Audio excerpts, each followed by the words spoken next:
Nagbigay muli ng pahayag si Mayor Bruce Matabalaw sa usapin ng sahod ng mga contract of service employees ng Cotabato City Government at sa usapin ng cash gift ng mga COS.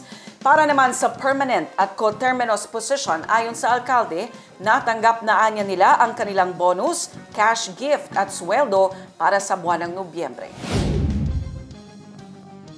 Wala namang pressure on the part of the city government. Although, makakaasa, Daisy, yung ating mga contract of service na ginagawa natin ang lahat. May mga hindi lang tayong pwedeng i-announce na intervention na ginagawa natin para sa kanila.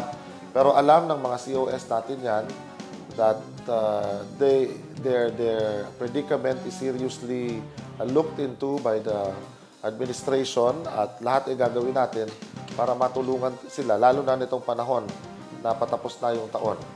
The next year, we will be streamlining our contract of service already. No? Kung ano yung naaprubahan ng sanggunian, yun lang yung ating lalagyan ng tao.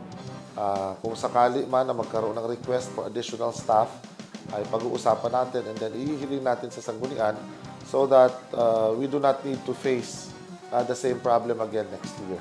Tuloy-tuloy po yung kanilang pagsahod. Wala pong katotohanan yung nagsasabi na since August wala silang sahod. Diba? Hindi po sila kasama sa bonus but they're supposed to receive cash gifts.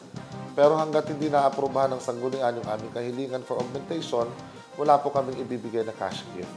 So tayo ay makikiusap sa sanggunian na kung pwede namin pag-usapan kung paano tayo makapagbibigay ng cash gift, ay ibibigay natin. Pero sa mga permanent and co-terminus, tanggap na po nila first week pa lang ng November, nakuha na nila ng buo yung kanilang bonus, yung kanilang cash gift at kanilang sweldo for November.